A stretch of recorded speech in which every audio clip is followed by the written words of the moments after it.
YouTube శ్రోతలకు అభినందనలు తెలియపరుస్తూ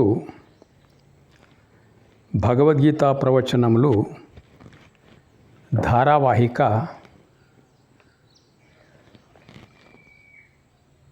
54వ భాగానికి స్వాగతం సుస్వాగతం. ఈరోజు భగవద్గీత ఆత్మ సంయమ యోగం 6వ అధ్యాయంలో 18వ శ్లోకం నుండి ప్రారంభిద్దాం. యదా వినియతం చిత్తం ఆత్మన్యేవావతిష్ఠతే నిస్పృహ సర్వకామేభ్యో యుక్త ఇత్యుచ్యతే తదా. ఎప్పుడు మనసు బాగుగా నిగ్రహింపబడినది అయి ఆత్మయందే స్థిరంగా నిలుచునో, మరియు ఎప్పుడు యోగి సమస్తములైన కోరికల నుండి నివృత్తుడగునో, అప్పుడే అతడు యోగసిద్ధిని పొందినవాడని చెప్పబడును. 6వ అధ్యాయం మొత్తం మనసుకు సంబంధించినటువంటిదే. ఎందుకంటే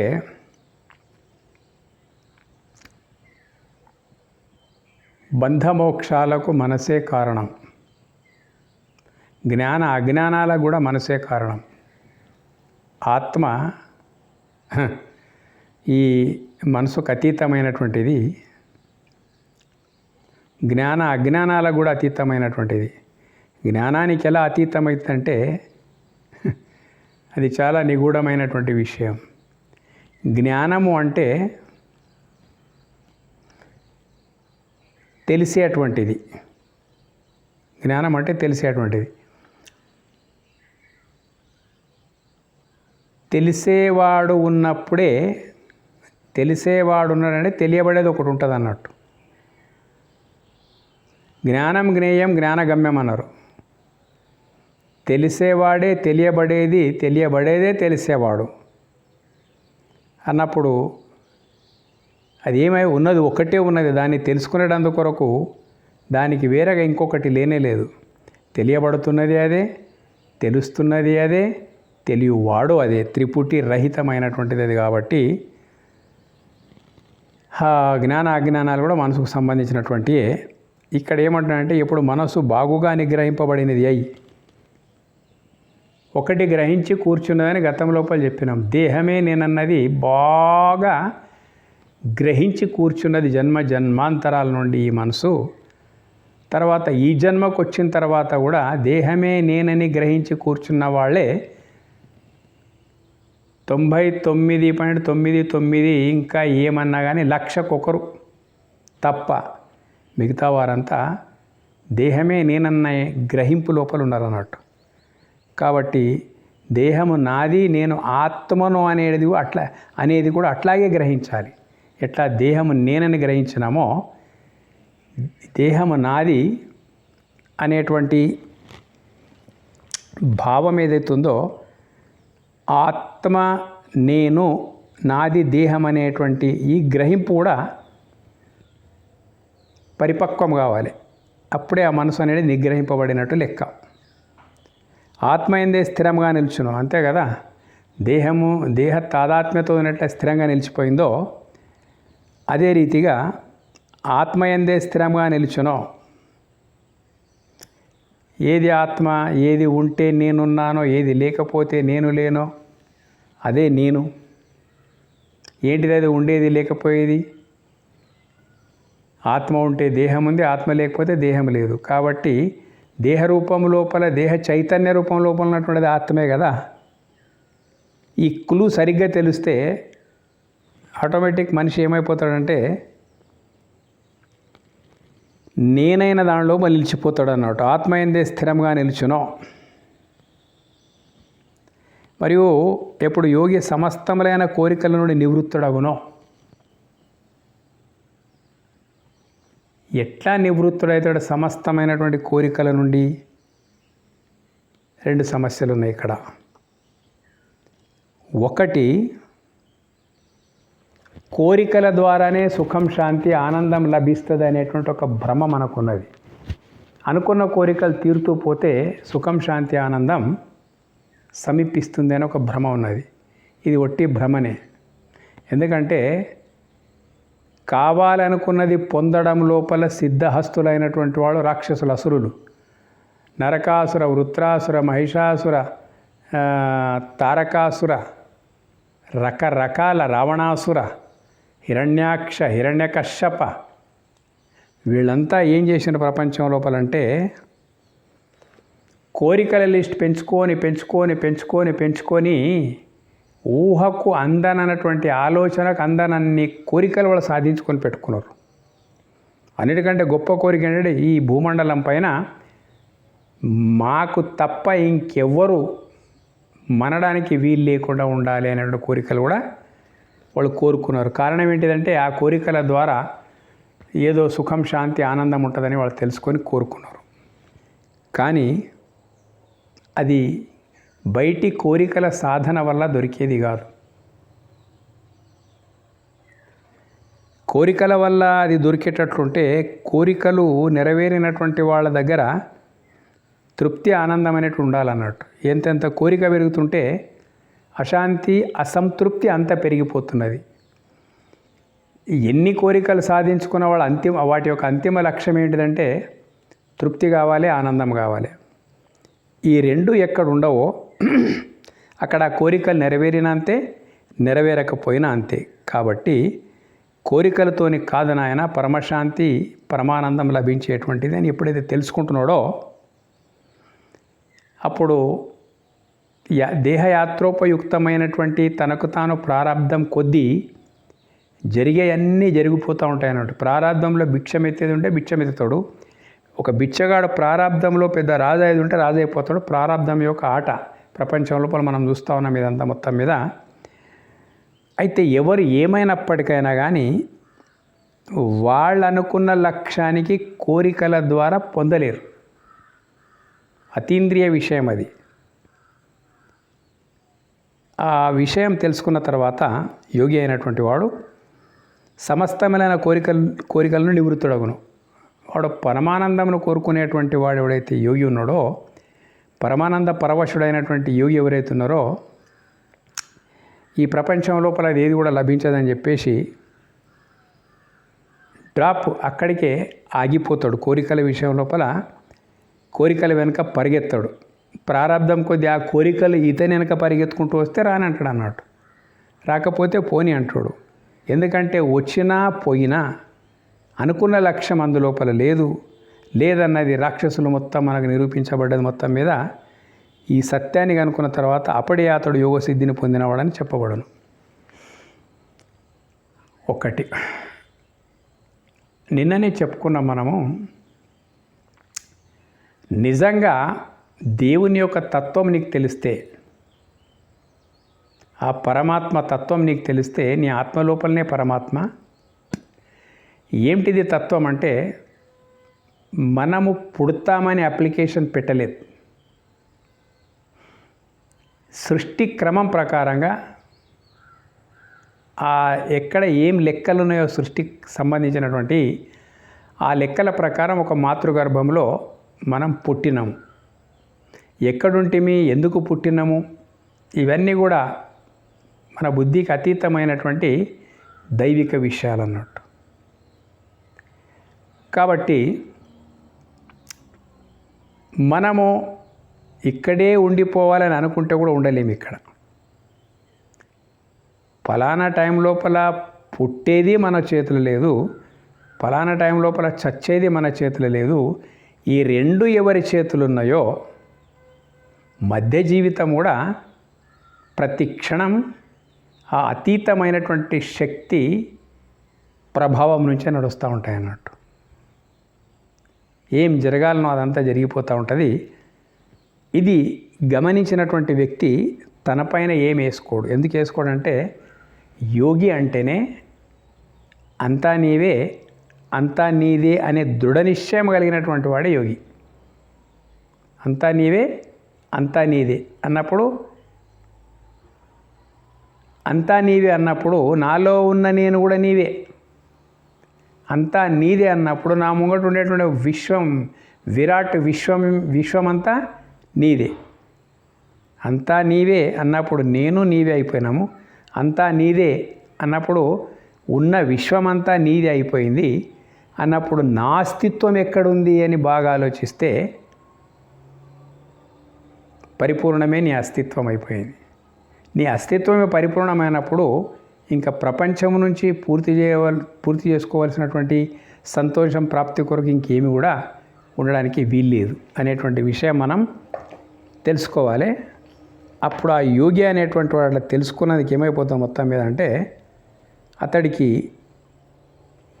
ఇంకా అంతా నీవే అంతా నీదే అన్న తర్వాత ఇంకా నేనేముంటా, నేనేం మిగులుతా, ఏమి కోరతా, ఏమి అనుభవిస్తా, ఉన్నదే పరిపూర్ణమైనప్పుడు నివృత్తుడగును. అప్పుడే అతడు యోగసిద్ధిని పొందినవాడని చెప్పబడను. ఎక్కువ మీరు ఆలోచించవలసిన అవసరం లేదు. అంతా నీవే అనడానికి ఎలాంటి డౌట్ లేదు, మనకు అనుమానం లేదు. అంతా నీవే, అంతా నీదే, ఇంకేమున్నది? ఈ రెండు దృఢంగా అర్థమైపోతే అదే నిజమైనటువంటి యోగా. ఆ స్టేజ్ లోపల నిలబడి దేని నుంచి కూడా చలించకుండా ఉండడము, దేహాన్ని ప్రారాబ్ధానికి వదిలేసి మనసును తత్వచింతన లోపల ఉంచడం. దేహాన్ని ప్రారాబ్ధానికి వదిలేయడము, మనసు చింతిస్తున్నటువంటి చిల్లర పొల్లర విషయాలనని తుడిచిపెట్టి ఆత్మతత్వ విచారణ లోపల ఉండడం. అంటే అయమాత్మ బ్రహ్మభావంలో ఉండడం. దేహాన్ని ప్రారాబ్ధంకి వదిలేసిండు యోగి అయినటువంటి వాడు. తన ఉనికిని తత్వమసి, తన ఉనికి ఆ తత్పదార్థమే, తన మూలమైన ఉనికి తత్పదార్థమే అయిపోయింది అక్కడ. ఇంకా నీ అస్తిత్వం ఎక్కడుంది? ఇక మిగిలింది దేహం, ప్రారాబ్ధానికి వదిలేసాడు. ప్రారాబ్ధం అనుసారంగానే ఈ శరీరం యొక్క యాత్ర కొనసాగుతుంది అన్నప్పుడు ఇక ఇంకా ఏం కోరికలు ఉంటాయి? అన్నీ నివృత్తమైపోతాయి అన్నట్టు. ఇది అనుభవపూర్వకమైనటువంటి, దీని పేరే సమాధియుక్తుడు అనవచ్చు, జీవన్ముక్తుడు అనవచ్చు, స్థితప్రజ్ఞుడు అనవచ్చు, మహాత్ముడు అనవచ్చు. ఎన్ని పేర్లు పెట్టుకున్నా పర్యాయ పదాలే. అందరికీ అర్థమయ్యే షరతు ఒకటే, అంతా నీవే అంతా నీదే. ఇది ఒక్కటి దృఢమైపోయింది చాలు, ఎక్దం సత్యం ఉన్నది. 4 మహావాక్యాలు కూడా వచ్చేసినాయి. ఇంకా అంతా నీవే అంతా నీదే అన్నప్పుడు 4 మహావాక్యాలు కూడా ఈ ప్రవాహం లోపలే కొట్టుకొని పోతాయి అన్నట్టు. ఇక ఏంటంటే అటువంటి పూర్ణ ప్రజ్ఞ మనస్థితి ఎట్లుంటుందో 6వ అధ్యాయం లోపల వర్ణనంత మొత్తం. యథాదీపో నివాతస్థో నేంగతే సోపమా స్మృత యోగినో యతచిత్తస్య యుంజతో యోగమాత్మన. ఇంకా ఆ మానసిక స్థితిని గురించి వర్ణన జరుగుతూ ఉన్నది. గాలి లేని చోటనున్న దీపం ఏ ప్రకారము కదలక నిశ్చలముగా నుండునో ఆ ప్రకారమే ఆత్మ ధ్యానమును శీలించుచున్న యోగి యొక్క స్వాధీనపడిన చిత్తమును నిశ్చలముగా నుండును. కనుకనే యోగి యొక్క నిశ్చల మనస్సునకు అట్టి గాలి లేని చోట గల దీపం దృష్టాంతముగా చెప్పబడినది. సులభమైన దృష్టాంతం అన్నట్టు. ఎక్కడి నుంచి గాలి సోకని ఒక గది లోపల జ్యోతి ప్రజ్వలన చేసినాం మనం. అప్పుడు అది నెయ్యి జ్యోతి అనుకోండి. దీపం ఎట్లా కదలక నిశ్చలంగా ఉంటుంది అన్నట్టు. ఇక్కడ గాలి లేని చోట దీపం అంటే అర్థం విషయ వాసనలతో సతమతమవుతున్న చిత్తము గాలిలో పెట్టిన దీపం లాంటిది. పంచ జ్ఞానేంద్రియాలు పంచ విషయాలతో సంయోగము చెందడం వల్ల ఉత్పన్నమయ్యే భోగాలతో కాక వికలమవుతూ ఉంటుంది మనసు. అది గాలిలో పెట్టిన దీపం లాంటిది. ఉండేది ఉడవికేది ఏం తెలియదు మనకు. ఇక్కడ నిశ్చల స్థితికి ఒక గొప్ప ఎగ్జాంపుల్ ఏమిస్తున్నాడంటే గాలి లేని చోట దీపం. ఏం గాలి? కోరికలన్నీ కోరికలే కదా, ఇంద్రియ విషయ భోగాలంతా. ఆ కోరికలు ఎప్పుడైతే నివృత్తమైపోతున్నాయో నాయన పంచ జ్ఞానేంద్రియాలు పంచ విషయాలతో సంయోగం చెందడం వల్ల ఏదో ఒకటి ఉత్పన్నమవుతుంది. నా జీవితానికి అది శాంతిని ప్రసాదిస్తుంది. అందుకే ఎప్పుడు కూడా ఇంద్రియ విషయ భోగాల లంపటం లోపలనే ఉన్న వ్యక్తి గాలిలో పెట్టిన దీపంలాగా అన్నట్టు. ఆ మనసు ఎప్పుడు ఎట్లుంటుందో, ఎప్పుడు ఎక్కడ ఉంటుందో, ఎప్పుడు ఏమైపోతుందో ఆ మనసున్న మనిషికే తెలియదు అన్నట్టు. ఎక్కడ నుంచి గాలి వీస్తుందో, మనం ఎక్కడ అడ్డు పెట్టాలనో, దీపం ఎట్లా నిలబడుతుందో, ఉత్తరం నుంచి వీస్తుందో, దక్షిణం నుంచి వీస్తుందో, తూర్పు, ఈ సతమతం ఉంటుంది గాలిలో పెట్టినటువంటి దీపానికి. ఇక్కడ అతీంద్రియమైనటువంటి స్థితి ఇది. ఇంద్రియ విషయ సంయోగాలతోని సుఖానికి సంబంధం లేని అతీంద్రియ స్థితి అన్నట్టు ఇది. ఈ అతీంద్రియ స్థితి లోపల ఏముంటుందంటే ఇంకా విషయ వాసనల యొక్క తాకిడి ఉండదు కాబట్టి గాలి లేని చోట దీపం అంటున్నాడు అన్నట్టు. ఆత్మధ్యానమును శీలించుచున్న యోగి యొక్క దేహ ధ్యాస, దేహ తాదాత్మ్యత బాగా పట్టుకొని ఉన్నదన్నట్టు. ఆత్మధ్యానమును శీలించుచున్న దేహం అనేటువంటిది నీ ధ్యానం లోపల ఉన్నది. కొంచెం విచారం చేస్తే ఏ చైతన్యం ఈ దేహాన్ని చలింపజేస్తుందో, ఏ చైతన్యం ఈ దేహం యొక్క ఉనికి అయి ఉన్నదో, ఏది లేకపోతే నేను అనేటువంటి మాటే రాదో, నేనున్నాను అనడానికి కూడా ఏ ఆత్మ ఆధారమైందో ఆ ఆత్మే నేను అనేటువంటి, ఆ ఆత్మే నేను అనే దృఢమైన భావననే ఆత్మధ్యానం అంటారు అన్నట్టు. మొత్తం మీద శీలించుచున్న యోగి యొక్క అతని చిత్తం ఎట్లుంటుందంటే స్వాధీనపడిన చిత్తమును,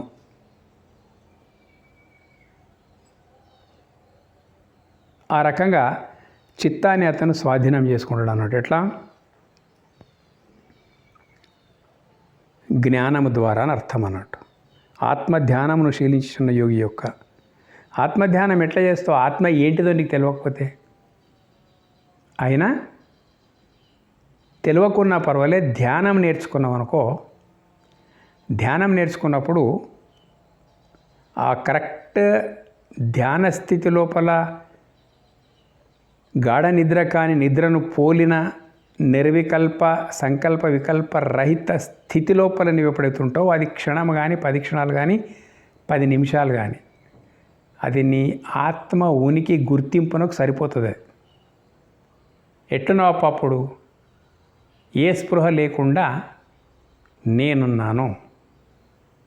అట్లాగే అతీంద్రియ స్థితి లోపల నీ ఆత్మ ఏదైతున్నది కదా, అతీంద్రియ స్థితి లోపల అది ఉన్నది అన్నట్టు. అప్పుడు ఏమైపోతుంది? చిత్తం స్వాధీనం లోపలికి వచ్చేస్తుంది అన్నట్టు, నిశ్చలమైపోతుంది. ఎందుకంటే ముఖ్యంగా సంసారము కోరికలు అంటే మరేదో కాదు, పంచభూతాల నుండి ఉత్పన్నమయ్యే సమస్త భోగములను పంచ జ్ఞానేంద్రియాలు పంచ విషయాలతోని సంయోగం చెందడం వల్ల ఉత్పన్నమయ్యేటువంటిది ఏదైతే భోగం ఉందో, అసలు ఈ భోగమే రా జీవితము. ఈ భోగం లేకపోతే జీవచ్ఛవ మనిషి అనేటువంటిది ఒక భావజాలం ఉన్నదన్నట్టు. అది అందరికీ ఉన్నది, లేనివాడు ఎవరు లేరు అన్నట్టు. దీన్ని దాటి ఎప్పుడైతే మనం పోతామో, అసలు దేహం యొక్క నిలకడకు ఆత్మే కారణమని ఎప్పుడు అనుకుంటావో, అప్పుడు నీ సంతృప్తి కొరకు పంచ జ్ఞానేంద్రియాలు పంచ విషయాలతో సంయోగం చెందితేనే సంతృప్తి, లేకపోతే లేదనేటువంటిది లేదు.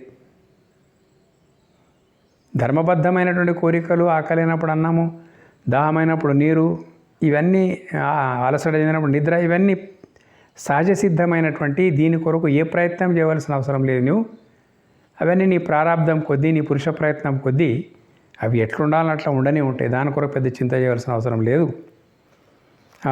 ఉన్నట్లు అయిపోతుంది మొత్తం మీద అనే దృఢమైనటువంటి నిశ్చయమే స్వాధీనపడిన చిత్తమును అట్లాగని సోమరిలాగా కూర్చోడు. తనతోని తన ముందు ఏ పని ఉన్నదో అది అజ్ఞాని కంటే సమర్థవంతంగా జ్ఞాని, ఈ ఆత్మధ్యాన తత్పరుడైనటువంటి వాడు ఆ కర్మను ఆచరించగలుగుతాడు అన్నట్టు. అటువంటి కర్మను ఆచరించగలుగుతాడు. కాబట్టి ఒట్టి కూర్చుంటాడు అనుకోవద్దు. కానీ ఏ కర్మలు, ఎంత గొప్ప కర్మలు చేసిన తర్వాత ఏ ఫలం వచ్చినా కానీ ఆ ఫలము నేననుకున్నది ఇచ్చే పరిస్థితి ఉండదు. లోక వ్యవహారమున అయితే కావచ్చు, కానీ నా అభిలాష పరమానందం అది ఉండదు. కాబట్టి స్వాధీనపడిన చిత్తమును నిశ్చలముగా ఉండును. కనుకనే ఈ యొక్క దృష్టాంతం గాలి లేని చోట దీపంకు తీసుకోవాల్సి వచ్చినటువంటి విషయం అన్నట్టు. ఇక 20 నుండి 23వ శ్లోకం వరకు అదే పునరుక్తి అనొచ్చు మీరు, లేక ఒకదానికొకటి పర్యాయ పదాలు అనొచ్చు. కానీ చాలా మొత్తం టాప్ టు బాటం ఈ 20 నుండి 21, 22, 23 4 శ్లోకాలు ఏవైతున్నాయి కదా, వాస్తవంగా మహాత్ములు, జీవన్ముక్తులు, స్థితప్రజ్ఞులు, యోగి పుంగవులు,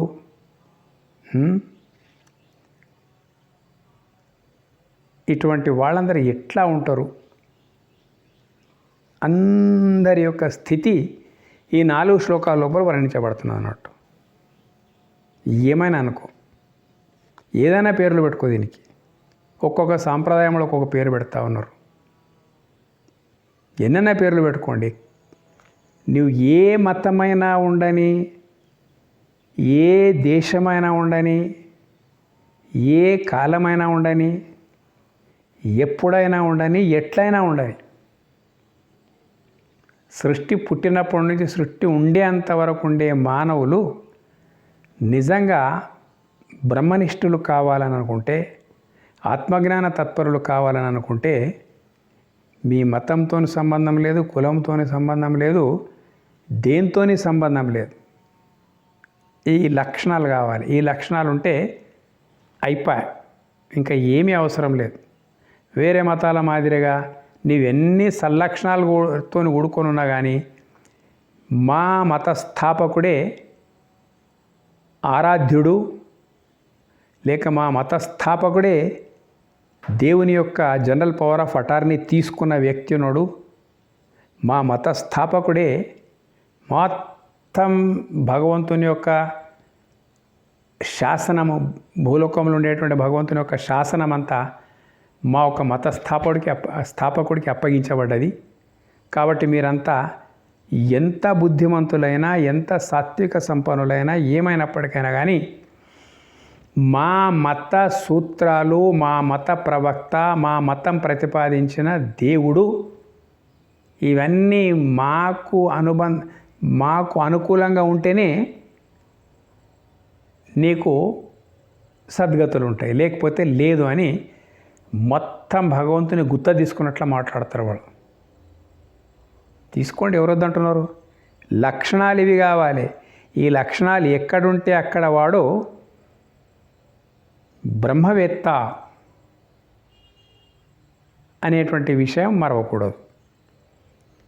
ఈ ఎక్కడైనా ఉండేవి సనాతన ధర్మంలో ఉండే ప్రత్యేకత ఇది అన్నట్టు. ఈ లక్షణాలు కనుక ఏ మతస్థుని దగ్గర ఉన్నప్పటికైనా కానీ, ఈ జ్ఞానం కనుక ఏ మతస్థుని దగ్గర ఉన్నప్పటికైనా కానీ వాడు భగవంతునికి సన్నిహితుడే, ఈశ్వర జ్ఞాన తత్పరుడైనటువంటి మాట. అవి చెప్తా ఉన్నాడు ఇక్కడ స్థూలంగా. యత్రో పరమతే చిత్తం నిరుద్ధం యోగసేవయా యత్ర చైవాత్మనాత్మానం పశ్యన్నాత్మ నితుష్యతి. 20వ శ్లోకం. సుఖమాత్యంతికం యత్తద్ బుద్ధిగ్రాహ్యమతీంద్రియం వేత్తి యత్ర నచైవాయం స్థితశ్చలతి తత్వతః యం లబ్ధ్వా చ పరం లాభం మన్యతేనాధికం తతః యస్మిన్ స్థితో న దుఃఖేన గురుణాపి విచాల్యతే తం విద్యా దుఃఖ సంయోగ వియోగం యోగ సంగనితం సనిశ్చయేన యోక్తవ్యో యోగో అనిర్విణ చేతసా. యోగాభ్యాసము చేత నిగ్రహింపబడిన మనస్సు. యోగా నీ మూలముతో నీ మనసును సమరసం చేసిన తర్వాత, అంటే దేహము నేనని గ్రహించినటువంటి మనసుకు దేహము నేను కాదు, ఆత్మయే నేను అనేటువంటి భావన వచ్చినప్పుడు ఈ గ్రహింపు అక్కడ ఆత్మజ్ఞానం దిక్కు ఎప్పుడైతే వెళ్ళిపోతుందో యోగాభ్యాసం చేత. అభ్యాసం, యోగా అంటే రెండు ఒకటే అయినటువంటి విషయం అన్నట్టు. ఆ పవర్ వచ్చినప్పుడు మనసు తనకు తాను స్వాధీనమైపోతుంది. మనస్సు అది ఎట్లుంటుంది? మనసు అంటే ఎచ్చట పరమశాంతిని పొందుచుండునో, ఒకటో క్యారెక్టర్ ఇది. నిగ్రహింపబడిన మనస్సు పరమశాంతిని పొందుచుండునో, ఎచట మనస్సుచే ఆత్మను సందర్శించుచు యోగి తనయందే ఆనందమును పడయుచుండునో, ఎచట నున్నవాడై యోగి గోచరము కానిదియు బుద్ధిచే గ్రహింపబడనిదియు అంతము లేనిదియు అగు సుఖమును అనుభవించుచుండునో, మరియు స్వానుభవము నుండి ఏమాత్రము చెలింపకుండునో, దేనిని పొందిన పిదప ఇతరమగు ఏ లాభమును అంతకంటే గొప్పవానిగా తలంపకుండునో, దేనియందు ఉన్నవాడై మహత్తర దుఃఖములచే కూడా చలింపకుండునో, దుఃఖ సంబంధము లేశమైనను లేని అట్టి స్థితిని యోగమని ఎరంగవలయును. అట్టి ఆత్మ సాక్షాత్కార రూప యోగము దుఃఖముచే కలతనుందని ధీర మనసుచే పట్టుదలతో సాధింపదగియున్నది. ఇది ఒక స్థితి అన్నట్టు.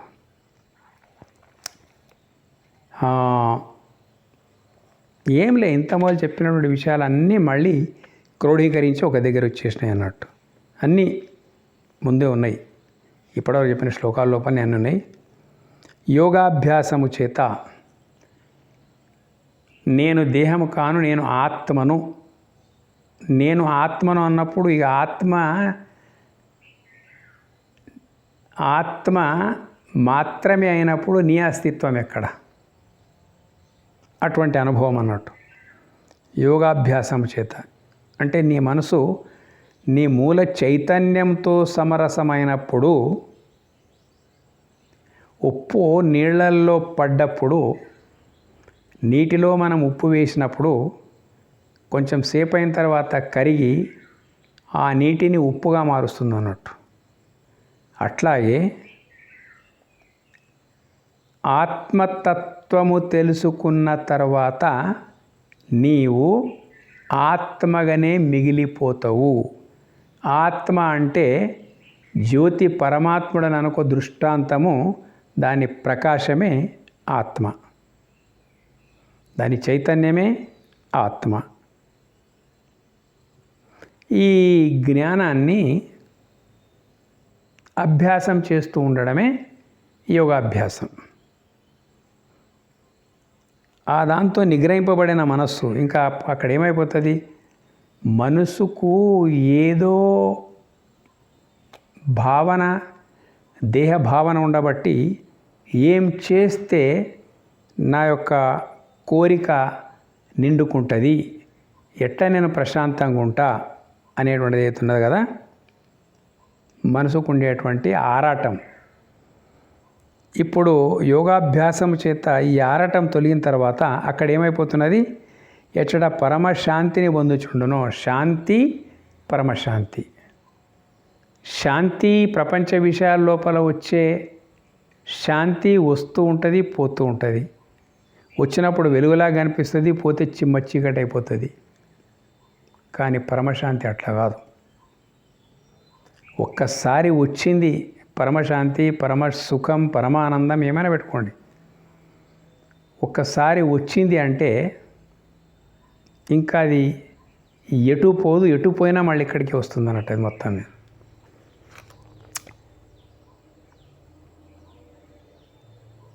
ఎచట మనస్సుచే ఆత్మను సందర్శించుచు మనసుతోనే దేహ తాదాత్మ్యత ఉన్నది. ఈ మనసుతోనే అయమాత్మ బ్రహ్మ భావం కూడా ఉంటుంది అన్నట్టు. సందర్శించుచు అటువంటి కలిసిపోయినటువంటి వాడు యోగి తన యందే ఆనందమును బడయుచుండునో.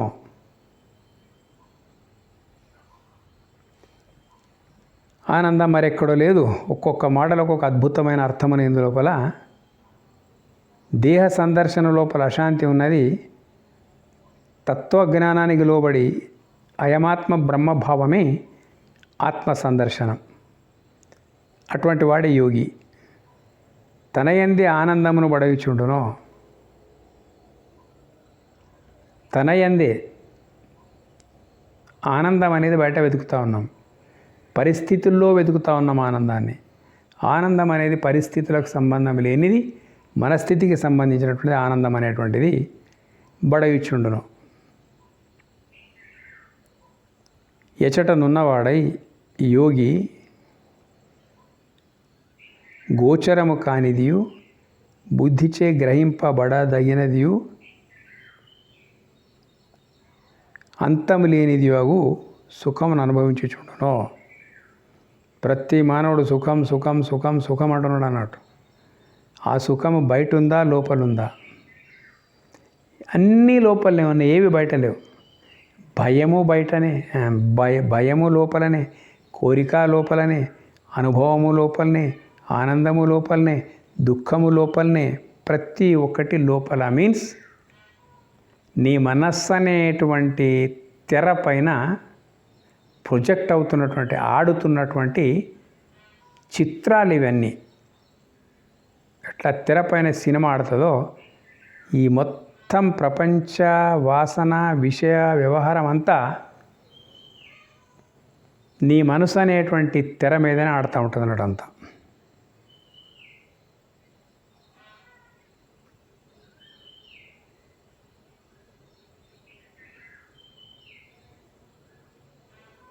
మిగతా శ్లోకాలు రేపు వీటినే కంటిన్యూ చేద్దాం. ఇప్పుడు ఇవి మీకు నచ్చితే సబ్స్క్రైబ్ చేయండి. ధన్యవాదాలు.